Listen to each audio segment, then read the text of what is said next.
Bonsoir à tous et bienvenue ici au cœur du village des exposants. C'est le 58e concours hippique international de Genève et chaque soir on a le plaisir de vous retrouver dans ce beau décor au cœur du village des exposants pour l'émission Warm-Up. Ce soir on va parler de saut et de dressage avec nos invités. D'abord Kevin Stott, le numéro 1 français, numéro 13 mondial aussi. Bonsoir Kevin. Bonsoir. On a aussi le plaisir d'accueillir une jeune championne de dressage, toute jeune cavalière qui dispute pour la première fois les épreuves internationales de dressage ici.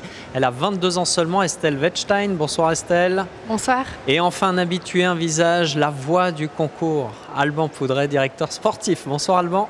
Bonsoir Pascal. Alors on va partager un bon moment tous ensemble, on va beaucoup échanger, mais avant je vous propose de retrouver l'épreuve majeure d'hier soir, c'était le trophée de Genève. Si vous n'étiez pas avec nous hier soir, séance de rattrapage maintenant. On rappelle que l'épreuve comptait pour le classement mondial, elle était aussi qualificative pour le Rolex Grand Prix de dimanche. L'Allemand Daniel Deusser a triomphé au barrage, il est très en forme en ce moment. Il a déjà remporté 2 victoires en Coupe du Monde, le résumé est d'Alexandra Claude. C'est l'hymne national allemand qui a retenti à l'issue de la première épreuve phare du concours.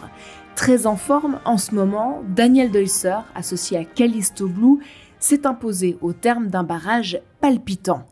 Parti en numéro 3, il a été le premier à signer un sans faute, certes rapide, mais qui ne paraissait pas forcément imbattable, d'autant plus qu'il y avait du beau monde à suivre. Et pourtant, le champion d'Europe, Peder Fredriksson, a tout tenté avec H&M All-in, peut-être même un peu trop. Le chronomètre était meilleur, mais la prise de risque lui a coûté la faute sur le dernier obstacle. 2 autres cavaliers ont tenté de décrocher la victoire, le Français Simon Delestre sur son fidèle Hermès Ryan et le Belge Pieter de Vos en selle sur Espoir ont franchi les 7 obstacles sans heurts en donnant tout ce qu'ils pouvaient, mais ça n'a pas suffi. Même Ken Farrington et Credence, l'un des couples les plus rapides du monde, ne sont pas parvenus à battre le chronomètre de 37 secondes et 31 centièmes signé par l'Allemand.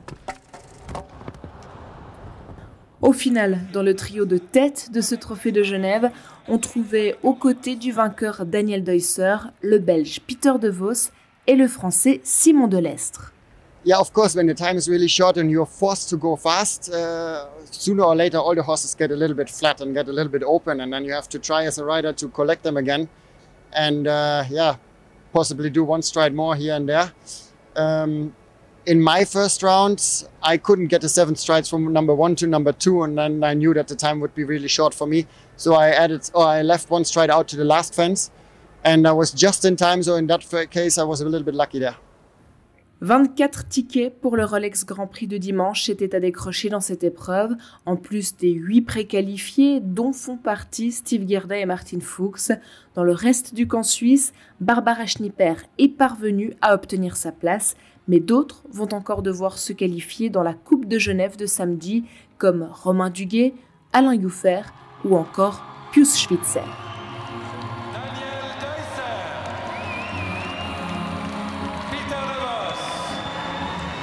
Kevin Stott, vous étiez du barrage dans cette épreuve hier soir avec Edezaz Canari, un cheval qu'on n'a pas encore beaucoup l'habitude de voir avec vous.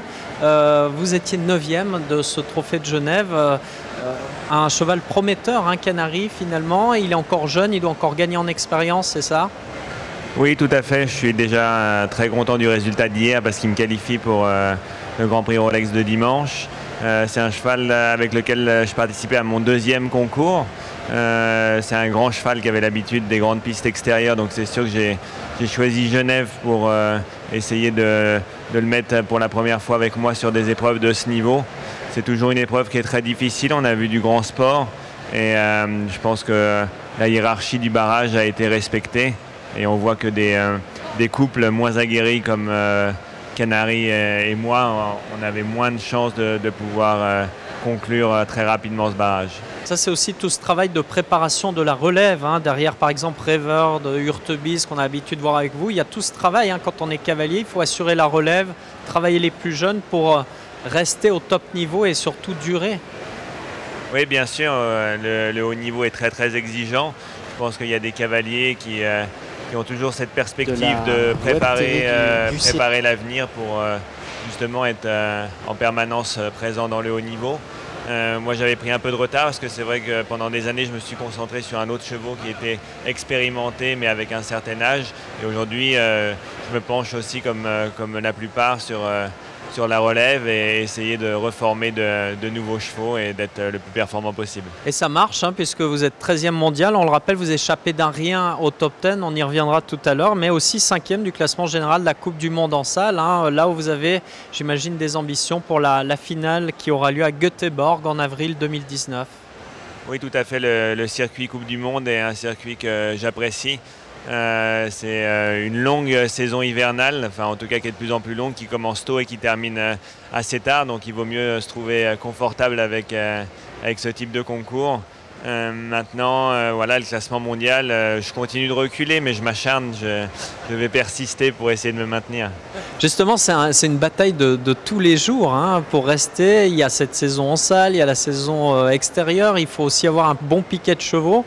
Là aussi, est-ce que vous devez, malgré votre nom, malgré votre palmarès, malgré le prestige qu'il y a autour de vous, de votre team, est-ce que vous devez quand même continuer à vous battre, faire vos preuves, ou est-ce qu'on vous suit quand même relativement facilement? Comment ça se passe? Bien sûr, là où vous avez raison, il faut continuer à se battre toute la semaine, c'est-à-dire le week-end quand on est en piste, mais surtout les débuts de semaine aussi pour essayer de continuer à fidéliser des gens qui vont nous suivre et nous supporter dans le sport de haut niveau. Aujourd'hui, on est en pleine restructuration en France. On a besoin, je pense, de trouver de nouveaux investisseurs, enfin pas forcément des investisseurs financiers uniquement, mais des investisseurs qui vont nous soutenir dans l'ensemble de notre système. Donc voilà, c'est effectivement un travail de tous les jours, mais je pense qu'il y a énormément de motivation, il y a énormément de remise en question aussi, et il faut prendre les bons choix au bon moment. J'espère que je ne me trompe pas trop. On va parler justement de votre engagement pour le groupe des cavaliers de saut d'obstacle, mais avant, Estelle Wettstein, un petit mot. Vous êtes donc spécialiste de dressage, mais le saut, vous aimez bien. Vous étiez là avec les poneys il y a quelques années en saut d'obstacle. Qu'est-ce qui vous a fait bifurquer vers le dressage? Est-ce que ça vous apporte un peu plus? Il y a un contact différent avec le cheval? Expliquez-nous. C'est comme ça que je monte toujours encore en saut d'obstacle, à côté du dressage. Bien sûr, j'ai monté plus en dressage cette saison, j'ai eu plus de chevaux et j'ai pu faire le saut directement des jeunes cavaliers en élite. En saut, je vais toujours encore faire ça et j'espère aussi bien l'année prochaine continuer en saut. Mais le dressage, quand même, il y a beaucoup d'émotions pour moi, de la famille et tout. Derrière. Oui, d'autant plus vous êtes un peu comme dans votre deuxième maison ici à Genève, puisque vous avez des origines genevoises du côté de maman, c'est ça? Oui, exactement. Il y a ma grand-maman qui habite encore à Genève. Et oui, c'est vraiment le cœur qui est aussi ici et je connais très bien. Et là, dites-nous, quand on rentre sur la piste, première année des épreuves internationales de dressage, il y a quand même le cœur qui bat, non? Ah oui, c'est clair. Il y a le cœur qui bat, il y a toutes les émotions qui viennent, mais je crois aussi qu'on prend tellement de plaisir à monter qu'à un bout d'un moment, on oublie et on se concentre juste sur l'équitation. Kevin Stott, moi je me demande toujours, quand on rentre en piste sur des grosses épreuves comme le Rolex Grand Prix là, du dimanche, est-ce que vous aussi, malgré votre expérience, vous avez le cœur qui bat quand même? Est-ce qu'il y a quand même un petit stress de l'émotion? Je pense que si je continue à faire de l'équitation, que j'essaie de faire ce sport à haut niveau, c'est justement pour retrouver ce genre d'émotion. Ça reste un événement sportif, on a besoin de côtoyer les gens, une certaine atmosphère. C'est formidable que ce sport évolue avec les nouveaux moyens de communication, qu'on arrive à faire aussi un bel événement télévisuel. Mais je pense que, et Genève en est l'exemple parfait, c'est de pouvoir se transcender et donner la petite performance supplémentaire que l'on ne retrouve pas ailleurs dans d'autres contextes, parce que justement on a le soutien du public, on a des propriétaires qui aiment se déplacer, des amis. C'est vraiment un lieu où on a envie de se rendre et pas uniquement de regarder l'épreuve à la télévision et de rentrer le plus tôt possible. Ce qui est intéressant, donc vous nous dites que le public, l'ambiance, le concours lui-même peut avoir quand même une influence sur vous, sur votre motivation, sur la performance aussi au final. Bien sûr, je pense que c'est le cas dans n'importe quel sport. Vous pouvez interroger les plus grands athlètes. Ils ont envie et ils ont besoin de cette atmosphère pour se transcender. Nous, la seule chose qu'on a besoin de manager un tout petit peu l'émotion du cheval, mais je pense que quand un couple cheval-cavalier se connaît bien, ça apporte aux deux. Alban Poudret, ça doit vous faire plaisir, là, ce que dit Kevin, cette ambiance si chaleureuse de Palexpo avec son public, phénoménal.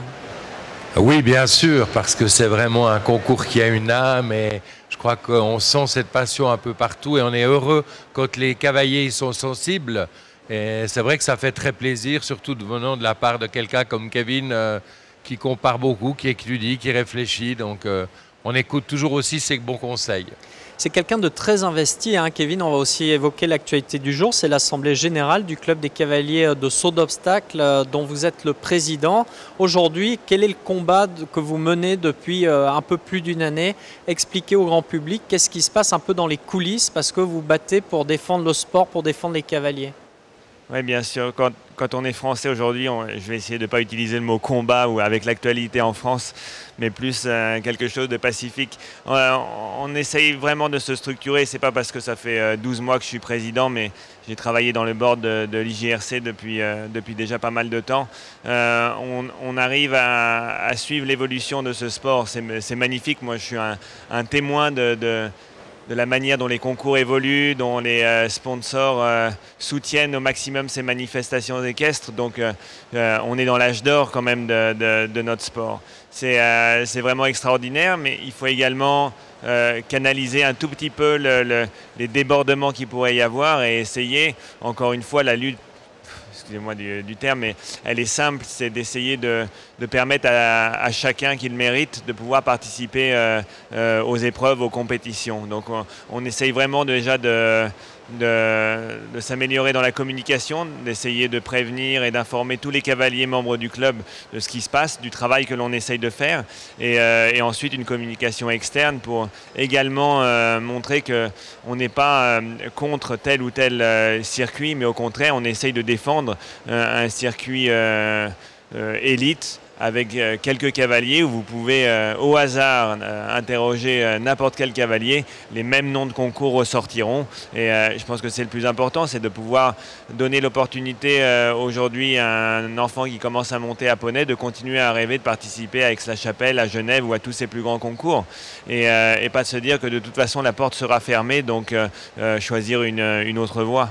Oui, il y a aussi l'enjeu important de glaner, de gagner des points pour le classement mondial, hein, pour pouvoir évoluer dans la hiérarchie. Vous, Alban Poudret, vous êtes vraiment dans la ligne des concours que défendent un peu le Club des Cavaliers et Kevin. C'est vraiment lutter contre ce système des paycards, c'est vraiment ouvrir les portes à tout un chacun.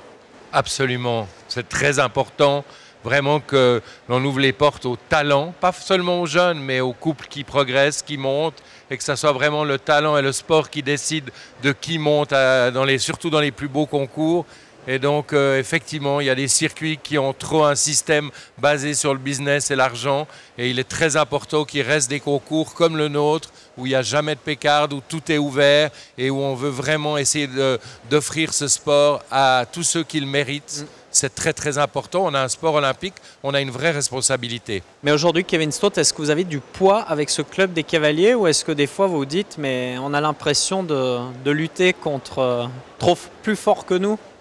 On est une des institutions qui essaye de collaborer avec, parce qu'on parle que des cavaliers, mais exactement le même problème chez les propriétaires. Ce sont des choix. Quand on collabore avec des gens qui nous donnent la possibilité de monter à cheval, ils vont être aussi partisans de tel ou tel circuit. Donc c'est vraiment quelque chose de culturel, au-delà de la position même du club des cavaliers ou de cavaliers de manière individuelle. C'est d'essayer de collaborer avec les propriétaires, avec les organisateurs, parce que Alban défend une certaine éthique pour le système d'invitation de son concours, mais on sait que c'est aussi difficile de continuer à trouver des partenaires, à boucler financièrement et économiquement le budget d'un concours sans ce système parallèle de Pécard. Donc il faut se rapprocher également de ces autres institutions, sont les propriétaires et les organisateurs, pour les soutenir dans leur démarche et être vraiment des partisans de la défense de notre sport.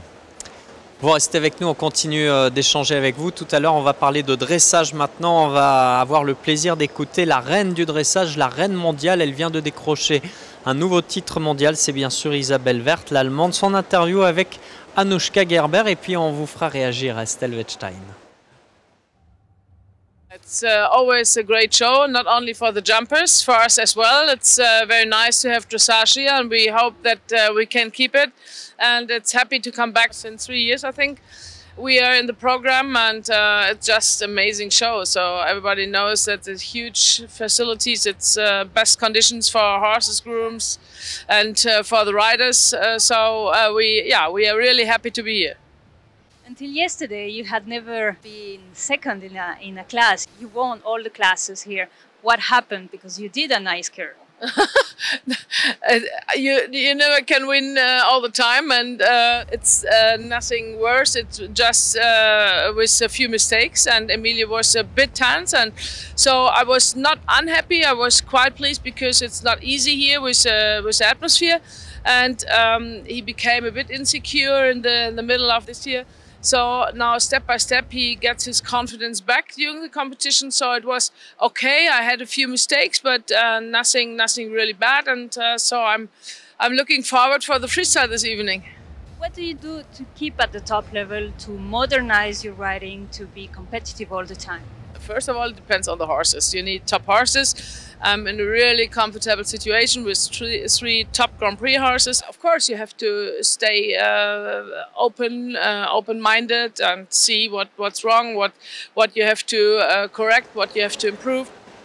Estelle Wettstein, on parlait hier avec Martin Fuchs et puis avec Edouard Schmitz de l'importance d'avoir des modèles, des référents, des locomotives qui vous tirent en avant, qui vous font évoluer, qui vous inspirent aussi. Isabelle Werth en fait partie, j'imagine, pour vous? Oui, bien sûr. Isabelle, comme on dit, c'est vraiment une reine du dressage. Elle est exceptionnelle. Il n'y a personne qui arrive à la copier non plus. Elle a aussi un style et tellement exceptionnel et individuel. Mais on regarde toujours ce qu'elle fait et je la connais aussi assez bien. Et c'est toujours très intéressant ce qu'elle dit, comment elle monte et avec tous les chevaux qu'elle a réussi à mettre dans le sport à tel haut niveau. C'est incroyable. On va voir sur ces images de vous, de West Side Story, grande jument noire avec laquelle vous évoluez ici à Palexpo et avec laquelle vous avez accumulé des beaux succès cette année en Grand Prix. Comment expliquer cette explosion au plus haut niveau? Avec West Side, de toute façon, c'est une histoire assez incroyable. Je l'ai reçue à 4 ans par hasard. C'était pas l'idée, bien sûr, c'est toujours l'idée d'aller au Grand Prix, mais on n'a pas attendu d'être explosif comme ça. Je voulais monter les U25 cette année avec elle. On était prêts pour le Grand Prix. On a pu aller au Grand Prix. On a pu participer à Tryon, au championnat du monde. C'est incroyable.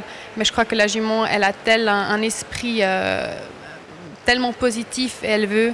Je crois que ça m'aide tellement. Et vous la connaissez bien, vous l'avez vraiment formée, vous la montez depuis assez jeune, je crois. Oui, justement, depuis qu'elle a 4 ans, maintenant elle a 10 ans, alors ça fait 6 ans que je la monte et je la travaille. Et bien sûr, ça fait encore plus d'émotion dedans d'avoir tout fait moi-même avec elle. Alban Poudret, Estelle Wettstein fait partie de cette relève du dressage en Suisse. On en a besoin de la relève, car depuis Christine Stuckelberger, on n'a plus beaucoup de représentants dans les tout grands rendez-vous au sommet de la hiérarchie mondiale. C'est vrai qu'à l'époque, Christine Stuckelberg, c'était une icône, une des sportives suisses les plus connues. Championne olympique, c'est évidemment ce qu'il y a le plus magique. Et on en a eu plusieurs, Henri Champ-Martin et d'autres. Mais après, il y a eu un grand trou à partir des années 90, disons, un vrai trou. Et là, c'est chouette d'avoir des nouveaux cavaliers. On a eu Antonella Joannou qui a été extraordinaire ici ces 2 dernières années. Et puis, il y a d'autres qui arrivent et on a enfin de nouveau une équipe complète. On l'a eu aux Jeux mondiaux. C'est très important que le dressage se relance et Genève aide un petit peu à cela. Kevin Stott, le dressage, bien sûr vous faites du saut, mais le dressage fait partie intégrante pour le plus grand public qui ne connaît pas trop bien forcément la discipline du saut. Le dressage reste la base du saut. Oui, je pense que le dressage reste la base de toutes les disciplines que l'on veut faire. On a cette base commune. Après, au-delà de cette base, chacun l'utilise dans une direction ou dans une autre. J'avais fait une formidable session de dressage avec Pénélope Le Prévost sur la piste, ouais, c'était pitoyable. Mais non, mais ça avait eu au moins l'avantage de faire rire beaucoup de gens et c'était le but. On vous a beaucoup chambré d'ailleurs après ça ou pas? Non, même pas. Les gens riaient encore, ils ne pouvaient même plus parler. Alors ça va, vous voyez. Bon, écoutez, maintenant je vous propose une petite respiration. Vous avez parlé d'instant magique, Alban. On va parler de magie maintenant. On va accueillir un jeune magicien. Il s'appelle Tiziano Avola. Il a 26 ans. Il est membre du Swiss Comedy Club en tant que magicien et humoriste. Il a aussi été finaliste du concours scène ouverte du festival Mange Sourire. Bonsoir Tiziano. Et bonsoir Pascal, bonsoir messieurs, dames. D'ailleurs ça va bien. Je m'appelle Tiziano, on peut se tutoyer? Super. Alors, ce soir, c'est très simple ce qui va se passer. Alban, c'est bien ça? C'est ça. C'est ça, parfait. Alban, j'ai un jeu de cartes. Vous prenez la carte qui vous plaît le plus. Le plus? Oui.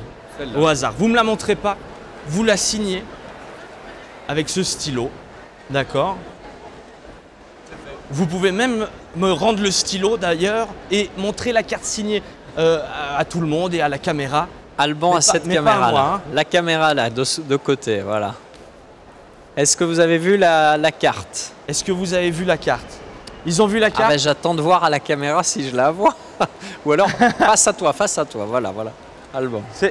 C'est tout bon? On l'a vu. Bon, de toute façon, elle est signée, comme ça je ne peux plus me tromper. Vous la remettez dedans quand vous en avez envie. Parfait, merci beaucoup. Est-ce que vous savez faire la brasse? Non. Ça m'arrange. Non, ça m'arrange. Comme ça, je gagne du temps. Moi, mon mélange préféré, c'est le mélange américain. C'est comme ça. Voilà. Ok. On n'a plus trop besoin du jeu parce qu'on va faire autre chose. On va tenter une expérience ce soir. Alors, j'ai pris avec moi un petit sac. Alors, c'est un petit sac en papier. Pour aller acheter des bonbons. Hein? Pour aller acheter des bonbons. Pour aller acheter des bonbons, oui, j'en ai piqué un tout à l'heure là-bas. Justement, il est bien vide. Il n'y a plus de bonbons dedans. C'est bon. C'est bien vide. Vous voulez mettre la main? Non, c'est parfait. Ok. Et j'ai ici une baguette magique pour les magiciens gilets jaunes. Voilà. Je ne sais pas si, en tant que Français, vous voulez tenir ma baguette magique fermement à deux mains, comme ça ici. Allez, Kevin. Contre la table. Je vais vous demander, là, peu importe ce qui se passe, vous ne bougez pas, d'accord? Hein? Et je vais juste mettre le jeu dans le sac. Et ici, maintenant, on compte jusqu'à 3. D'accord? À la 1, à la 2, à la 3. Ok. On a l'impression, mesdames et messieurs, qu'il n'y a qu'une seule carte qui est restée sur le couteau. Je ne sais pas si vous pouvez vérifier et me dire si c'est la carte d'Alban. C'est bien celle-ci. C'est la carte d'Alban. Bravo Tiziano Avola. Voilà, c'est tout pour moi. Merci beaucoup. C'est un souvenir, vous pouvez garder la carte. Ah oui, je vais reprendre le couteau, on ne sait jamais. Voilà, je vous souhaite une excellente... Pour couper les bonbons. Oui, c'est pour couper les bonbons, hein, rien d'autre. Merci Tiziano Avola, on vous retrouve demain avec grand plaisir. Merci beaucoup.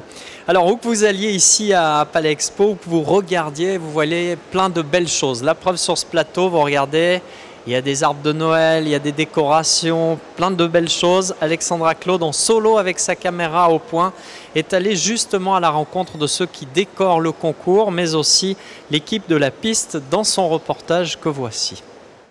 Thierry Hessler, responsable piste et obstacles pour ce concours hippique.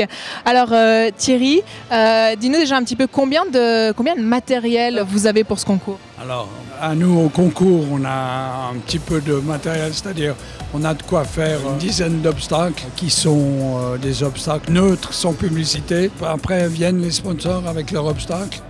C'est-à-dire, soit ils nous les amènent, soit on va les chercher, on dispose. Ça fait qu'on doit pouvoir faire une trentaine d'obstacles en tout. Alors là, justement, on est sur la piste et il se passe un petit peu des choses. On va aller voir l'équipe de construction, d'accord? On va voir un changement de piste.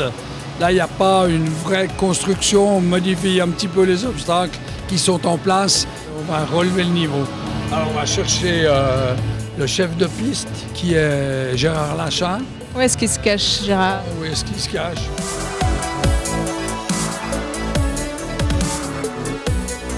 Ah, bah voilà, on vous attendait, Gérard. Bon, là alors, il disait Thierry, c'est pas très compliqué ce qu'il y a à faire entre ces deux épreuves. Hein. Non, c'est simple. Il n'y avait qu'à monter et à rélargir, c'est tout. Alors, on contrôle ça maintenant. Donc, pour nous, c'est tranquille. Mais on a une bonne épreuve ce soir, c'est qu'on doit se concentrer. Bon, voilà, comme ça, vous en savez un petit peu plus maintenant du côté des obstacles, la construction. Et puis, on va aller voir maintenant ce qui se passe aussi du côté de la décoration. On a changé de lieu, on est maintenant à l'entrée du village officiel et j'ai trouvé la responsable décoration pour ce concours épique, Anne-Laure Pellonda. Bonjour. Bonjour. Et donc toutes les décorations, même celles qu'on voit par exemple au pied des obstacles, c'est aussi votre équipe qui s'en occupe? Oui, en effet, on décore principalement la piste en fait. C'était notre première mission. Après, on a étendu avec un petit village et des zones à gauche, à droite, mais principalement c'est la piste qu'on est censé décorer épreuve par épreuve. Bravo vraiment à tous ces bénévoles, Alban. Hein. C'est des personnes extraordinaires qui subliment le concours, les parcours. Anne-Laure et son équipe sont vraiment des magiciennes, des magiciens. On les voit encore à 2 h du matin peaufiner les décos. Et quand elle dit que c'est seulement sur la grande piste ou principalement, non, c'est partout. C'est un travail extraordinaire fait avec tellement d'amour. Kevin Stott, vous êtes sensible, vous, à ces petits éléments de décor, que ce soit dans la piste, dans le village des exposants ou dans le village officiel? Ça compte quand même?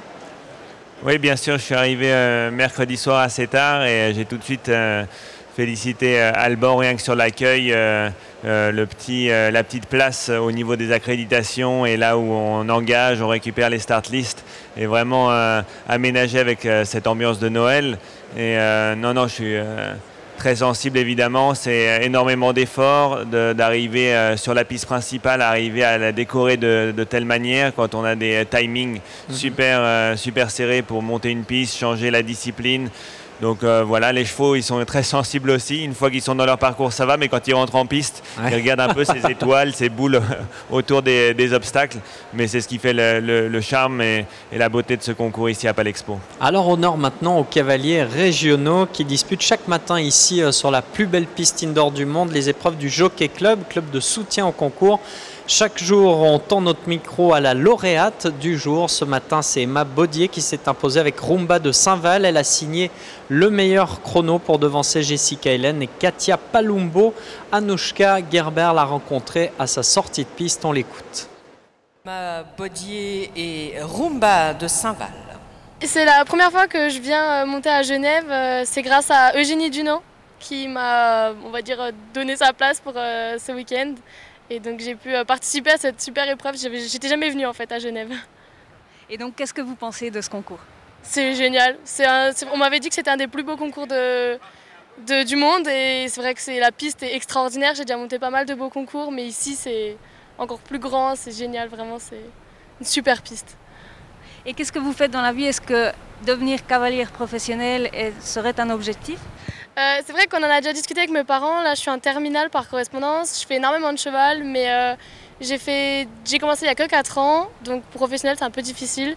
Et l'année prochaine, je vais démarrer mes études. Et j'ai pas encore décidé si je veux vraiment faire du cheval ou si je veux faire mes études et ensuite du cheval recommencer après. Kevin Stott, on a l'habitude à chaque fin d'émission de parler des réseaux sociaux, ce qui se publie sur les réseaux sociaux. Est-ce que vous tweetez, est-ce que vous utilisez les réseaux sociaux pour promouvoir un peu tout ce qui se passe autour dans votre vie de sportif d'élite? Oui, mais je vais vous faire une confidence, je suis super nul avec tous les réseaux sociaux et pour cette raison, comme j'avais quand même envie de communiquer et de partager surtout ce qu'on vivait dans ce genre d'événement pour les personnes qui ne pouvaient pas se déplacer. J'ai une formidable équipe pour la communication autour de moi qui s'occupe de tout ça. Je leur transfère les photos. J'avais d'ailleurs envoyé les photos de l'accueil dès mercredi soir et après ils relayent. Mais moi, techniquement parlant, je suis assez nul. Mais je confirme, ils font du bon boulot parce que je suis allé guigner quand même votre profil et il est très bien. Donc bravo Kevin, ils font du bon boulot. On accueille Alexandra Claude pour terminer avec le point hashtag. Bonsoir Alexandra. Bonsoir Pascal. Alors on parcourt un peu ce qui se publie justement avec le hashtag CHI Genève et là on a plusieurs choses d'intéressantes, notamment la magie de Noël qui nous réjouit nous bien sûr, mais aussi les chevaux. Et oui, on l'a évoqué tout à l'heure, les décorations de Noël qui se trouvent vraiment partout dans le concours et notamment sur la piste. Et là, eh bien, on va voir le post du photographe Markoun qui montre la monture du Suédois Henrik von Eckermann, Tovex Marilou, qui est visiblement ravi devant tous ces beaux cadeaux trouvés sur la piste. Et puis un joli moment de tendresse immortalisé par la photographe Tiffany Orlando.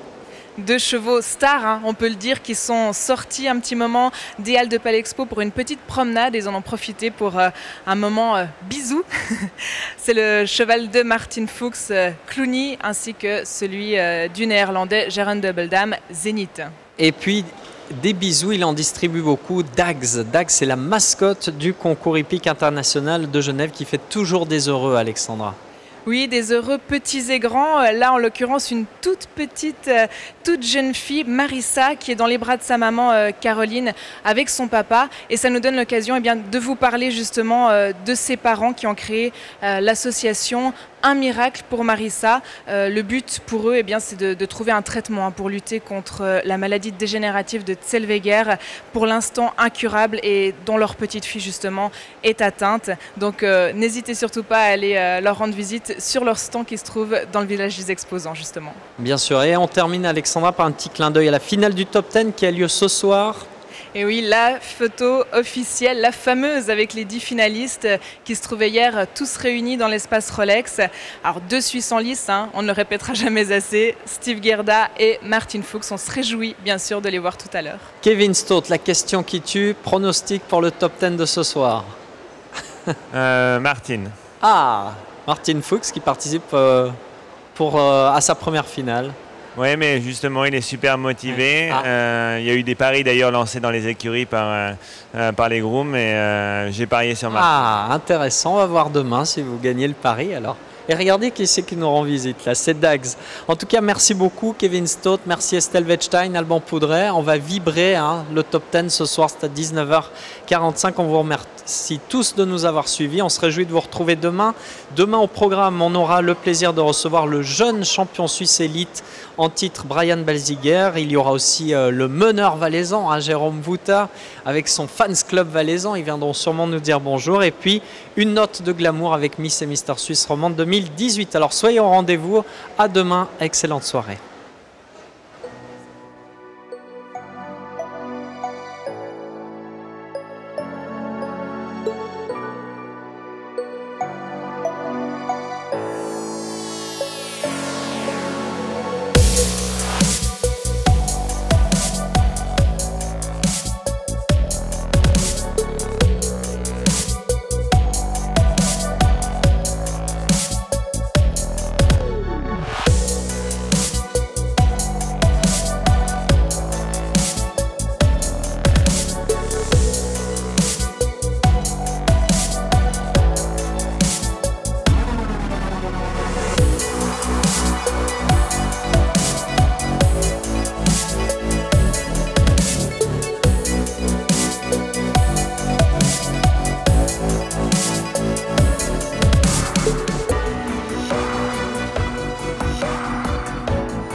Trophée de Genève réalisé à l'instant par Daniel Deusser et Callisto Glou.